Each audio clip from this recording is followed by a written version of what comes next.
Welcome back to another edition of the Magic Latest Podcast, the podcast where we discuss everything Orlando Magic basketball. I'm your host, Jalon Dixon, and today we got a couple of things to get into. But before we get started, remember to like, comment, and subscribe. Hit that post notification bell so you always know when we're dropping new videos. We're on the road to 1,000 subscribers and trying to become one of the biggest Orlando Magic podcasts here on the YouTube platform. And shout out to Underdog Fantasy for sponsoring the podcast. Hit the QR code right here and put in basketball fan as the promo code for $75 in bonus entries when you place your first $5 entry. If you guys were rocking with your boy the other day, we placed a two-way parlay on Giannis double-double and Jalon Johnson. I believe it was 37 and a half points, rebounds, and assists. My boy Giannis and Jalon Johnson slammed both of those in the MLK Day game. So if you went with your boy, you would have made some money. Again, use promo code BasketballFan for $75 in bonus entries when you place your first $5 entry. Use this QR code right here or the link in the description down below. With all that being said, all the pleasantries out the way, let's go ahead and get to today's podcast. Let's start off with something that I think is a little bit wholesome. Anthony Black easily has been the most intriguing player, the most interesting player, the player with the most upside so far through the first half of the Orlando Magic season this year. And he was recognized by our good friends over at the Orlando Magic Daily. Shout out to those guys as usual for the great work they do over there as the 2025-2026 season MVP for the first half of the year for the Orlando Magic. But don't take my word for it. I'll read a little bit of what they had to say in the article. Starting with this. Quite simply, Anthony Black emerges as another potential star as someone pushing for starters minutes came out of nowhere. Black was mostly a bit player in his first two seasons, relegated to standing in the corner on offense because he was not reliable with the ball. The Magic valued him for his potential and his defense in his first two seasons, but he was a non-factor in the playoffs. 8.2 points per game and 40.5% shooting in the series against the Boston Celtics. It was one of the biggest risks of the offseason that the Magic seemed eager to turn over a large offensive role, especially to Black this season. To say that he has risen to the challenge is an understatement. Black was the annual player. Okay, I want to make sure that I'm reading this properly. Black was the annual player that every player said was due for a big season because of his work in the offseason. Anthony Black took to new assistant coach Goz Shamgaz's layup and handle school. That is certainly part of what completely changed his outlook. AB is the most improved player this year, Franz Wagner said on the Amazon broadcast after Thursday's game against the Memphis Grizzlies. He's been working so hard, the shot is falling, super athletic, getting downhill. That's what he does, and he plays both ends too. Super happy to be on the same team with him. The go-ahead dunk in Thursday's win over the Memphis Grizzlies was merely an exclamation point on a strong first half of the season. Black is averaging 15.8 points per game, 4.0 assists, both career highs, along with 46.7% from the floor and 35.9% from three. Black is averaging 18.7 points per game, 4 rebounds, 5 assists in 22 games as a starter. He is shooting 47.3% from the floor and 39.3% in those games. Black has 14 games this season with 20 points or more. He only had 9 for the entirety of last season. Feels safe to say that if there was any player you could really put, your money on when it comes to the Orlando Magic on a night in, night out basis, Anthony Black has been Mr. Reliable. Now, granted, he's had a couple of slow games here and there, a couple single-digit stinkers, but for the most part, Anthony Black has been the most complete basketball player, in my opinion, for the Orlando Magic so far this season when combining three things: offensive productivity, defensive productivity, and availability. Anthony Black by far checks off all of those boxes as arguably the Magic's not only most consistent player, but best player so far this season when taking all three of those things into account. Paolo Banchero may have the offensive talent that has made him effective enough to be considered the most talented player on the Orlando Magic, but defensively he still has some big question marks, and availability-wise he did miss time earlier on in the season. Franz Wagner has the upside of a two-way player for sure at the wing position, but it's also missed significant time throughout this year. Jalen Suggs has shown strides as an offensive player here and there, especially adding to his 3-point shot and becoming more consistent there. Obviously, we know what he means defensively as a perimeter point of attack defender. But again, another person that when we talk about availability has really struggled to be on the floor this season in particular.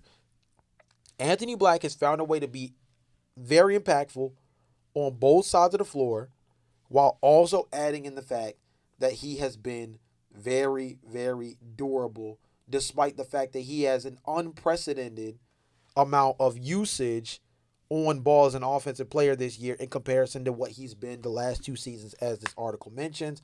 I think that not only does this article hit spot on as far as talking about Anthony Black being this team's MVP for the first half of the season, I agree with what Franz Wagner said after Thursday's game. I think that Anthony Black should be at least a top 3 candidate for most improved player. Now, obviously, Deni Avdija for the Portland Trailblazers is going to have a lot to say about that, given the fact that he's likely to make the All-Star team out west this year.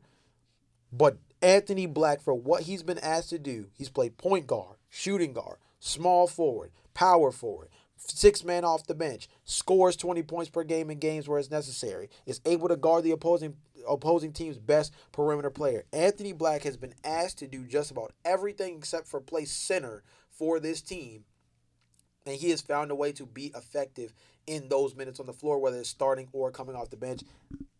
Shout out to Anthony Black for everything that he's been able to do. And again, I think that if he does a few things to help add to his notoriety, again, another couple of breakout performances, I think that participating in the dunk contest could be a big, big add to just the overall, campaign, I guess, if you want to phrase it that way, to help kind of push the spotlight in favor of Anthony Black. And because I do think he truly, truly is deserving of being in that conversation for most improved player. Next up, something that came up on my radar, and it was quite the surprise to me because the Orlando Magic were featured in this conversation, but it's around New York Knicks power forward / center Karl-Anthony Towns. I'll read the report to you guys because, quite frankly, this was news to me. The New York Knicks have discussed a Karl-Anthony Towns trade with 3 teams, according to the NBA reporter Steve Popper of Newsday. The 3 teams are the Memphis Grizzlies, the Orlando Magic, and the Charlotte Hornets. New York discussed a Giannis Antetokounmpo trade with the Milwaukee Bucks in the offseason. Those talks involve Towns, who is making $53.1 million this season. Whispers around the league have begun to speculate on the possibility of the Knicks moving Towns, Popper wrote. His name surfaced when the Bucks and Knicks discussed the chance of a deal involving Giannis Antetokounmpo, but now league sources said that talks have involved other teams, including Memphis, Orlando, and Charlotte. The Knicks acquired Towns from the Minnesota Timberwolves before last season. Cat helped New York make the 2025 Eastern Conference Finals, a series the Indiana Pacers eventually won in 6 games. Tom Thibodeau was fired as head coach of the Knicks after the conference finals, and Towns played a big role in the 2-time Coach of the Year getting the boot, sources of Dallas Hoops Journal say. Towns complained about Thibodeau during his exit meeting with owner James Dolan, who decided to fire Thibodeau after speaking with multiple key players. Sources said Thibodeau coached Towns on the Timberwolves, and the two didn't see eye to eye there either. The Knicks hired former Sacramento Kings head coach Mike Brown after firing Thibodeau. Brown and Towns don't have the best relationship either. New York is 25-18 on the season. The 2026 trade deadline is February 5th. Towns doesn't have a no-trade clause in his contract, preventing him from controlling his future. Another very notable thing to factor in here when talking about the Orlando Magic's involvement is that the New York Knicks have mentioned time and time again, not only within their locker room, but actually on the national media front with guys like Tracy McGrady and Carmelo Anthony have spoken on the fact that the New York Knicks just do not look like the same team that they were these last few years as far as what they've brought to the table identity-wise on the defensive end. That could be a really interesting conversation when talking about the idea of what the Orlando Magic could provide from a defensive perspective. Now, to get the numbers to where the Orlando Magic could acquire someone like Karl-Anthony Towns without giving up anybody of real value. And that's where it gets tricky because obviously you can't just aggregate a bunch of guys together and just hope the Knicks, like, you pray on the Knicks, being incompetent enough to do that. I don't believe they're that kind of franchise anymore, and I think they're going to take some real things into consideration when it comes to the idea of moving Karl Anthony Towns.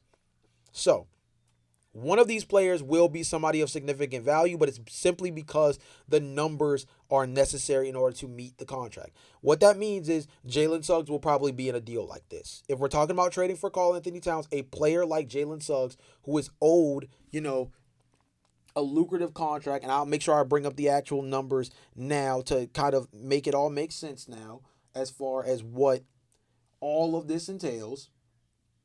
Let me pull it up. According to Spotrac, on his 5-year, $150 million contract, he is owed $35 million this year. It is a team-friendly descending contract of $32.4 million next season, $29.6 in his year 26, his age 26 season, 26.8 after that, and then 26.7. So not full de-escalating, but does de-escalate very briefly in increments of about $3 million and then about 100,000 those last 2 years before he becomes an unrestricted free agent in 2030. So essentially, he would be a long-term value contract that would be thrown in, and the $35 million would matter a lot. Now, for everybody who's not aware, this would probably be Jalen Suggs is $35 million. Jonathan Isaac's 14 to 15 million. That would get you to 50. Then you would probably have to include someone like an expiring contract like a Jet Howard in order to really sweeten the deal all the way. Now, maybe instead of Jet Howard, you can move off of somebody like the $7 million from Tyus Jones, and maybe you're able to get back Karl Anthony Towns and Gershon Yabusele, somebody that also seems to be falling out of the good graces of the New York Knicks as well, to bolster up that front court unit. I have mentioned on the podcast before we landed Tyus Jones, I mentioned that Gershon Yabusele, coming off of that very strong season with the Philadelphia 76ers, was somebody I would be interested in as a backup power forward / center for this team in the rotation, who gives you some real athleticism, can run out in transition, can be a solid, above average at best rim protector, and somebody that I think could fit within the Orlando Magic scheme defensively, right?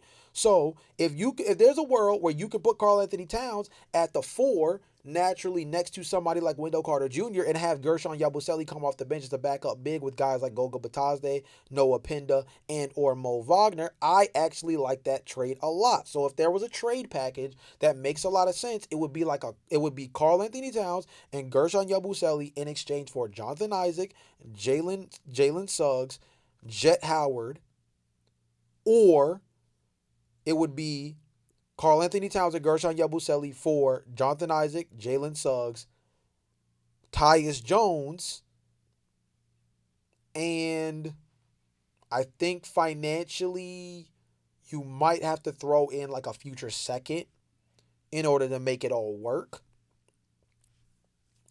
You guys let me know in the comment section down below how you guys feel about that, because I don't hate it. Personally, let's talk about the ideology behind it, right? Now, obviously, the defensive infrastructure around the Orlando Magic, I think, is just a lot better, especially with a defensive-minded coach like Jamal Mosley. We'll get to the defense in a minute, because this is the one thing that will be a little complicated for if you are to sign somebody like a Karl Anthony Towns, is that defensively you have someone in Wendell Carter Jr. that you could have behind him.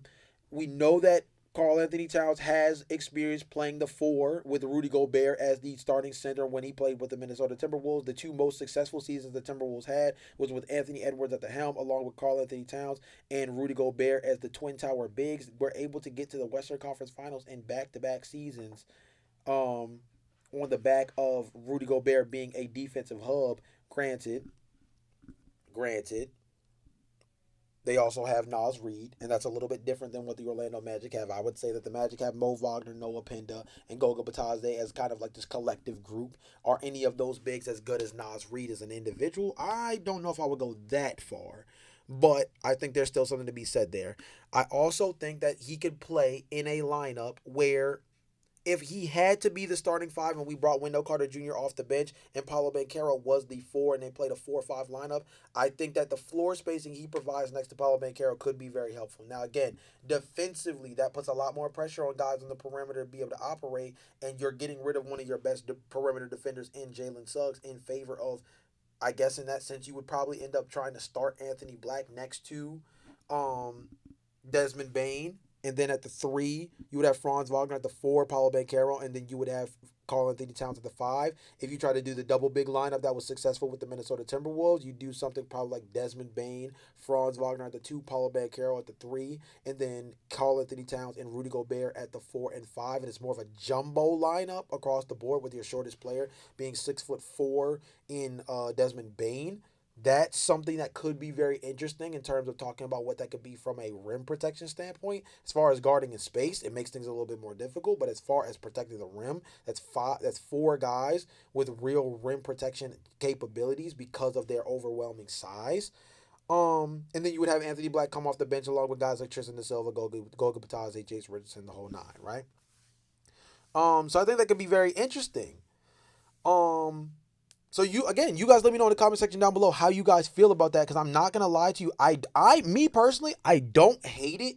I don't love it, especially because I think point of attack defense is one of the things that make the Orlando Magic so special when they're fully healthy. When you're able to deploy Jalen Suggs, Franz Wagner, and Anthony Black on the perimeter and just really be able to hound folks on that outside and really guard with length, because they're three guys that really cause a lot of struggle on it's for other opposing ball handlers when they're fully dialed in. I mean that more so for Franz Wagner, because the other two are all NBA caliber defenders in my personal opinion, just by playing with their athleticism and upside. Franz Wagner needs to be a little bit more dialed in order for him to really be that caliber of player, but I think he has a high upside as a defensive player nonetheless.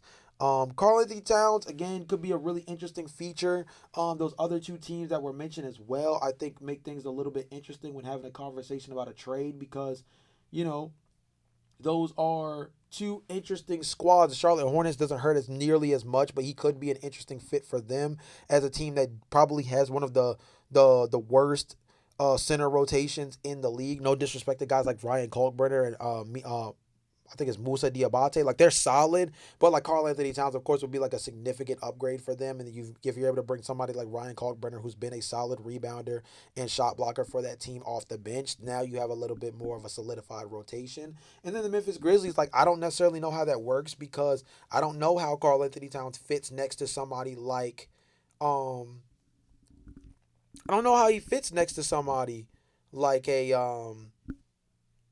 like a Jaren Jackson Jr. Like, I'm not sure, because they both are not the greatest rebounders.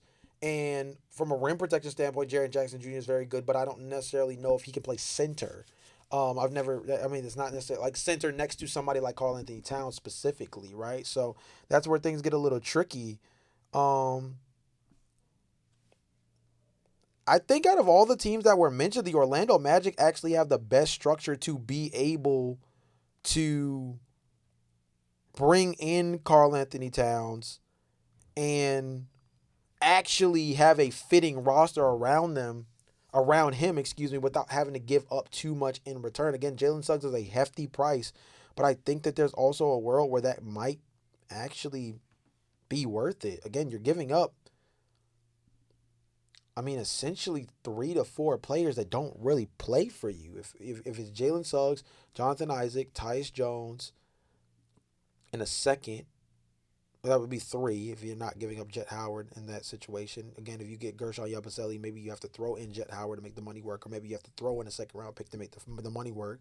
But you're essentially giving up anywhere between 3 to 4 players in a future second to get somebody who can start at the center position next to Paulo Banchero or next to Wendell Carter Jr. You have the versatility of being able to either play small ball, or while still being a relatively large unit across the board with Karl Anthony Towns starting and Wendell Carter Jr. coming off the bench. Or if you play the jumbo lineup, you're like a massive group, both offensively and defensively, which could really change the philosophy for how this team plays. You guys let me know in the comment section down below how you guys feel about it. I, again, don't love it, don't necessarily hate it either. So it'll be interesting to hear what you guys have to say. Fast breaks, buzzer beaters, and block parties are back. And Underdog is the best place to get in on all the action. Playing on Underdog is easy. Just pick whether your favorite players will go higher or lower on stats like points, rebounds, steals, or more. Get your picks right, and you can win up to 5,000 times your cash. Today, we are going to lock in on two players that I think are going to be playing some teams with some weak defense, which should favor the guys we're rocking with.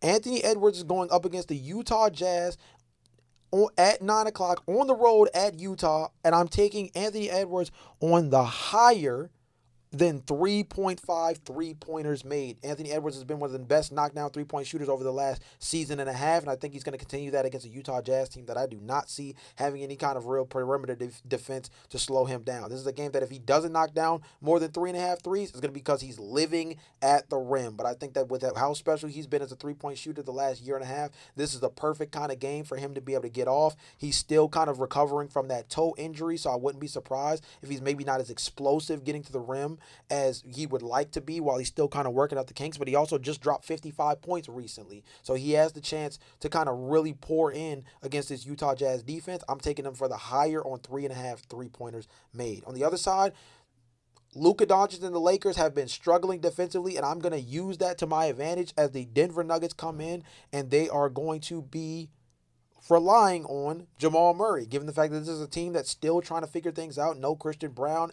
Aaron Gordon has been relatively solid in his minutes on the floor, but has also missed time. And Nikola Jokic has been playing, coach off the bench for this team, but is still going to be out for a little bit longer. I think Jamal Murray, they play through him, and we know Jamal Murray loves playing the Lakers. It's a very unique thing about what he's been able to do in the postseason against this Lakers team, as well as some of the performances he's had in the regular season against the Lakers. I'm going higher than 41.5 points, rebounds, plus assists for Jamal Murray against the Lakers. Continues to push for that all-star nod, that first-time all-star vote in, right? And I think he has a really good chance to be able to do that against Luka Doncic, LeBron James, and those guys, right? So, again, Anthony Edwards higher than 3.5 three-pointers made. Jamal Murray higher than 41.5 points, rebounds, and assists. Download the app today and use promo code BasketballFan to score $75 in bonus entries when you play your first $5. Underdog Fantasy.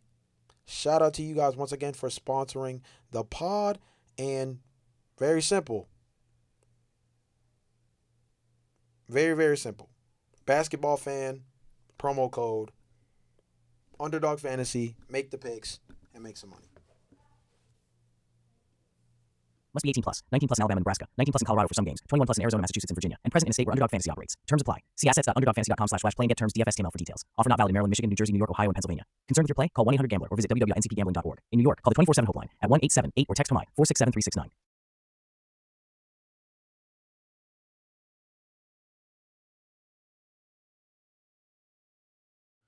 All right, so these last two segments we're going to kind of speed through, but nonetheless, I think they should be some interesting conversations.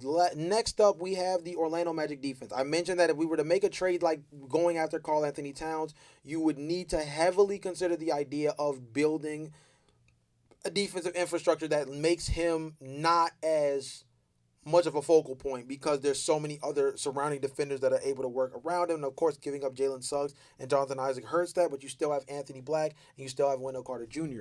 Some statistics that I think are very important, though, in terms of the Orlando Magic needing to get their ish together, I guess is the best way to phrase it. Peak game. Because there's three things that stood out to me. Number one, opponent's first quarter points per game, 29.7. Ranks 18th in the NBA. Opponent's second quarter points per game, 29, which ranks 16th in the NBA.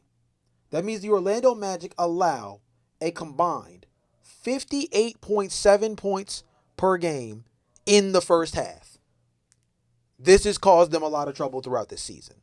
Slow starts, specifically on the defensive end, have put them in a very, very tough spot. Here's something else that I think is very interesting. Opponents' free throw attempts per game, 24.7. Bottom 10 ranks 20th in the NBA. Rim protection has not been nearly as solid as it could be. Of course, point of attack defense has also not been very great with guys like Jalen Suggs out. Therefore, guys are getting to the basket with a lot more ease and creating contact where they're able to finish and get shots either at the basket for an and one or being able to get those points back at the free throw line.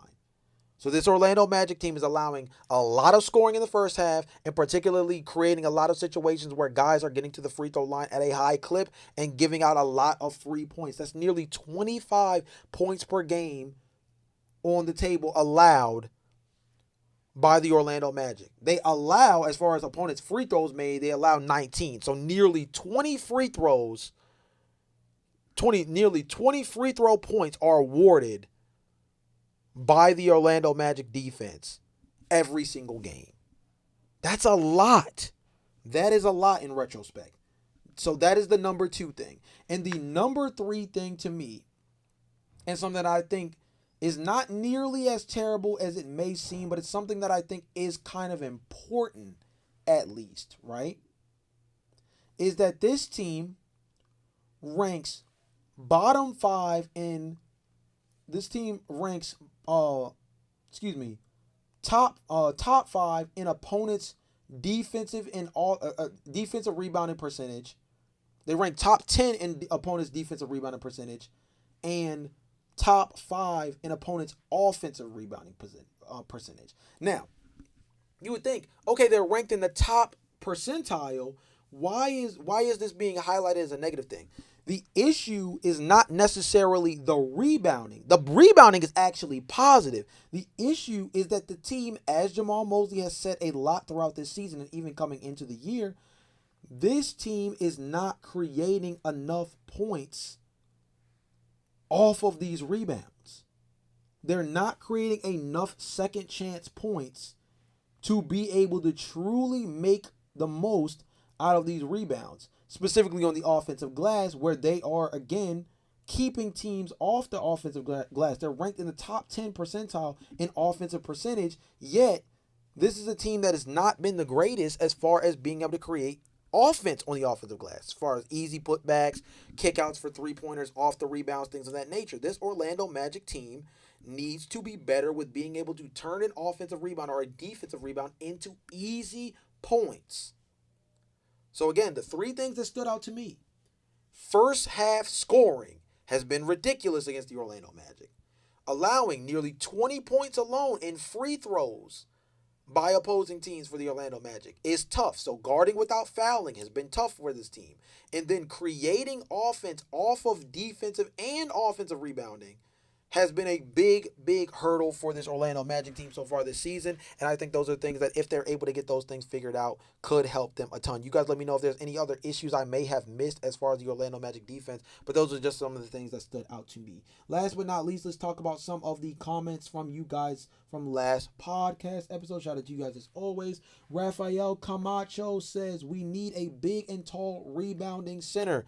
I'd love one. Unfortunately, we don't know how long Steven Adams is going to be hurt for the Houston Rockets, and I don't know if they would trade him anyway. But I would love to have a guy like Steven Adams on the team.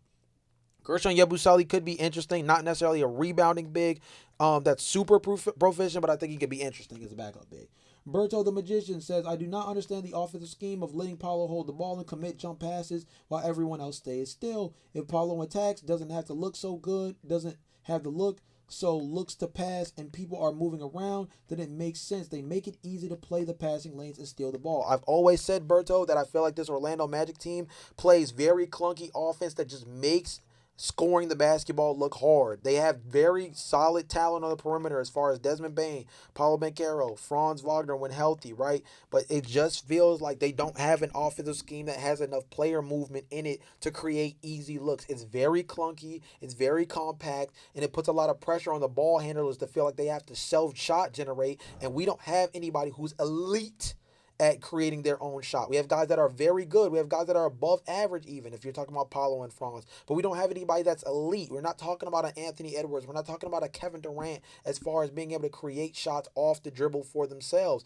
We're not talking about a Steph Curry who's able to create at an elite level off the catch the way that he does. We don't have anybody that fits that criteria, is that kind of mold. And that's one of those things that when you don't have that kind of movement, paired with the fact that you don't have the talent to make up for the fact that you don't have that kind of movement, it makes the offense look very stagnant, and that's causing a lot of problems for this team. I'm not going to lie to you. Raphael pops back in and says there's no hunger, no sense of urgency in this team. We have lost our defensive identity. Coach is not holding players accountable. I've said this before, and I said it earlier in the Magic defense segment right before this. I feel like this team needs to be more intense. Again, this is one of those things where I feel like they're putting a little bit too much pressure on someone like Jalen Suggs. I understand the heart and soul aspects and all these other things that get associated with Jalen Suggs on this team, but I think that's putting a little bit too much pressure on him to be this impact player for you, and when he's injured, it's like this team doesn't know who they are. It's not fair to him, and I feel like there's still too many guys with too much talent, both offensively and defensively, to put all of the struggles on the defensive end in the lap of Jalen Suggs. I totally agree that this team needs a kick in the tail. Shark T9 says it's too many games the Magic don't seem prepared for the first quarter. As I mentioned a second ago, man, this team is losing the first half, in my personal opinion. When you're allowing nearly 60 points per game in the first half, I mean, that's on average to allow 115 to 120 points per game. In today's NBA, that might not sound that crazy, but against an Orlando Magic team that's not the most elite at being able to create offense, as I just mentioned a second ago, 120 points can be a real deal breaker against some of the better teams in the Eastern Conference as far as trying to make it through a NBA playoffs. So I totally agree with you. These first quarters are costing the Orlando Magic games, and they're not the type of potent offense. They don't have the kind of potent offense to be able to continuously deal with these kind of blowout leads to kick off games. Yes, they have the resiliency on the defensive end to be able to get themselves back in the games, and yes, they've had the luck of being able to still come out victorious in a couple of these games where maybe they didn't deserve it. But it's not sustainable. And I mean, it's going to be a big issue for them. Luis Rosario says the only consistency with the Magic this year is the inconsistency. And I feel that there will be their consistency until Jeff Willman pulls some moves, which is also not consistent for him. So what kind of consistency do we expect from the team when management is just as bad at making consistent moves? The word consistent / inconsistent, as I mentioned on the last podcast, I said that the word of the year for the Orlando Magic so far this season has been inconsistency. And I think that is going to be an issue for them throughout this season, because whether it's not being able to put multiple games back to back together as far as getting wins, whether it's the inconsistency of whether or not this team feels like they're a championship caliber team right now, or if it's still so much more to build, whether or not the consistency with their messaging around whether or not this is a team that still views themselves as a perennial postseason threat. All of these things are big questions for this Orlando Magic team. And I'm going to be honest with you. I feel like we're going to be asking questions about their consistency all season. I would not be surprised if we get to the end of the year and there still feels like there's major, major questions around this team moving forward. Berto Magician, I'm going to give you another one. He says, I agree. I just wanted the old feeling again. I miss Cole, talking about Cole Anthony being traded for, I think it was Cole Anthony and Bobby Portis would be traded for, I believe it was Tyus Jones and Jonathan Isaac, something of that ilk, if I'm not mistaken, Berto. He says, I do think Jace is worth the investment of the growth. This Magic team makes me feel like I got punched in my prime by Mike Tyson in the stomach when they lose. Man, I feel you on that. This Orlando Magic team has a way of making you sweat for the entire 4 quarters. I remember when I was watching that game against Memphis on Sunday, I saw the score for the first quarter, and I was looking at it, and I kept trying to ask myself, how in the world does this team think that they're going to be effective on a night-to-night basis when they're constantly finding a hole for themselves to dig themselves out of? It's going to be a problem, and it's going to be one of those things where they're going to constantly cause Orlando Magic fans to get heart attacks, because we're going to constantly be on the edge of our seats for games that are going to be crucial in the final 2 minutes. Now, granted, it's hilarious.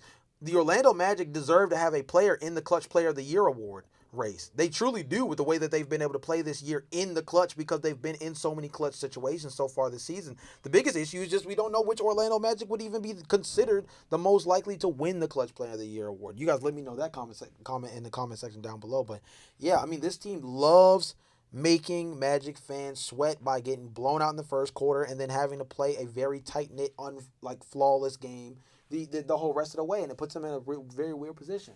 Efren Bolden, shout out to you as always, says, for one of the terrible aspects of the Orlando Magic, the defense has literally stopped moving their feet and their toughness is gone. We are missing on ball pressure. Paulo lacks defensive energy and toughness. My wish is he's traded before it's too late. We'll talk about Paulo Banchero being moved at a later date. That feels like an off-season conversation more than anything else because I don't believe that's going to happen at this NBA trade deadline. The point of attack defense and the lack of intensity has been a big question mark. Again, I feel like there's a little bit too much onus on Jalen Suggs and his impact on that side of the ball. This team has to play with some more pride. This team has to play with more pride on that side of the ball. That's the truth of the matter. Yes, you're hurt. Yes, your best perimeter defender is injured. Yes, Jonathan Isaac has not been consistent as far as what he's been able to produce on the floor when he is given minutes, and a lot of times it feels like Jamal Mosley protecting him from himself by not playing him at all. You got to deal. This is a team that was able to be a top 5 defense just last season with a lot of these same injury concerns. So I don't know what the big deal is now besides just pointing the finger at Desmond Bane and making it sound like it's all his fault, and it can't be. It simply can't be. Mr. Ahim says Mo sucks. Again, we'll address Jamal Mosley a little bit more. I feel like the conversation we'll have about Jamal Mosley, we'll have maybe a very in-depth podcast closer to around the NBA All-Star weekend, because I feel like during that time frame when you have a really good chance to sit down and reflect on the season thus far, that can be one of those topics that we kind of really deep delve into. So we'll talk about that a little bit more later on in the season. Last but not least, Carlos Perez. Carlos Perez says the problem is the Orlando Magic. The problem in Orlando is the coach. We kind of build on this right now. Too much talent and you don't know how to use it. The NBA is full of talent, around 510 players every single year. Even two-way players can have a 25-point night. Is about quality time in the game. How is it possible that Mosley, with 4 players scoring 18 points per game, you can't find every night the one who is going to be the killer that night? How many times we have a hot hand starter with 7 minutes remaining, the coach sits him down to give him rest? Come on, sit the players with no production. Same situation with Richardson in a bench while Jones is a 0 production. He is negative to the whole team. He doesn't make anybody better, but the coach does the same things. How many times in the last 20 games have opponents have 2 or 3 times a 10 to 15 point to 0 slump? He is a better butt coach than a coach. Oh, better assistant coach. Y'all know what I meant to read there. Better assistant coach than a coach. Maybe he's more of a defensive coordinator type at the coaching position. Again, we're going to revisit the Jamal Mosley conversation a little bit more in depth during the NBA All-Star Weekend, so tune in for the podcast for that. Tune into the podcast for that. My quick response to that, though, would be I think that there is a bit of a rotation management problem. And I think that when you talk about things like wanting to see Noah Penda play more, or the discrepancy between Jace Richardson's minutes and Tyus Jones' minutes, I think those are a great representation, as Carlos Perez mentions, of situations where you do have to question the rotation frequency for Jamal Mosley. Feels like he's one of those guys that wants to play a 9-man rotation, but once a 9-man rotation, he can just burn through on a night-to-night basis as opposed to actually paying attention to the circumstances of the game itself, in-game adjustments, and making the right decisions as far as who's hot, what kind of defensive schemes are necessary, what players fit that defensive scheme against XYZ team. Offensively, who is doing the best in terms of being able to create open looks for others, create open looks for themselves, things of that nature. It does seem like there's certain situations where Jamal Mosley kind of loses a handle on the reality of the game itself in the moment and kind of is a little too attached to a particular 9-man, 8-man, 9-man unit drawn up in his head. I will say that. You guys give me some more thoughts on Jamal Mosley in the comment section down below. Again, this is something we'll continue to build up to as we get close to the All-Star weekend, which is not that far, by the way. But with all that being said, this has been another edition of the Magic Ladies Podcast. Remember to like, comment, subscribe, hit that post notification bell so you always know when we're dropping new videos. Remember that we are trying to push towards 1,000 subscribers. We're almost there, guys. Thank you so much for helping build this Orlando Magic community. Shout out to Underdog Fantasy for sponsoring the podcast. Again, use this use this QR code right here. Use promo code BasketballFan for $75 in bonus entries. Shout out to you guys again. I'll talk to you guys again later. But until next time, peace.